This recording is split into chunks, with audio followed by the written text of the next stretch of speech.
indication that this shooting could have been linked to the war in Iran?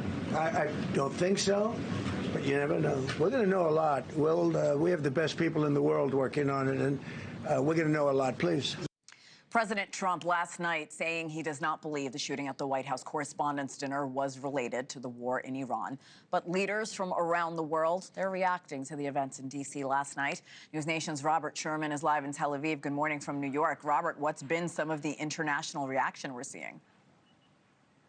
Yeah, hey there, Hena. Well, I mean, you think about how pivotal a moment this is right now with all the key diplomacy that has been taking place. Not what any of these world leaders were expecting, and this has certainly garnered their attention. You think about the way that the White House has been working between Israel and Lebanon when it comes to brokering peace. Well, we've heard from both of those world leaders here today. Prime Minister Benjamin Netanyahu expressing his solidarity. He actually just addressed his cabinet moments ago and also spoke on the attack at the White House Correspondents Dinner. But you also have Lebanon's president congratulating President Trump for surviving last night. That was the way that they framed it there. But you also have a whole host of other world leaders, whether it's India, whether it's Pakistan, whether it's Canada, Mexico, France. Italy's Prime Minister, Giorgia Meloni. Certainly the president and prime minister have had some tense exchanges in recent weeks. She expressed her solidarity. British Prime Minister Keir Starmer as well, also standing by the president in all of this. On the subject of the British, it's also worth noting here, Hena, that King Charles is expected to be in Washington, D.C. tomorrow. And we've heard from Buckingham Palace now, who says there are conversations taking place about safety, undetermined if anything changes as it relates to the trip, but that trip is still expected to take place, according to both Buckingham Palace and 10 Downing Street.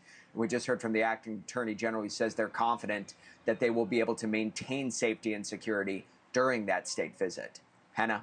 And Robert, there's another headline that we need to talk about, but it's been such a busy news cycle. Iran did meet with Pakistani officials on Saturday for additional ceasefire and peace talks. You and I were talking about this yesterday. The U.S. notably did not end up sending anyone. In fact, the president canceled the planned trip by Steve Witkoff and Jared Kushner. Where do things stand now? Where do talks stand this morning?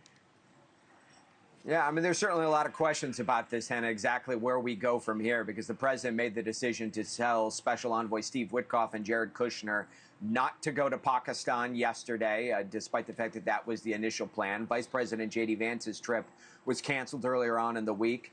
Foreign Minister of Iran put out this statement in which he called this a fruitful visit to Pakistan, whose good offices and brotherly efforts to bring back peace to our region we very much valued, shared Iran's position concerning workable framework to permanently end the war in Iran, have yet to see if the U.S. is truly serious about diplomacy. That last line being the key one in all of this.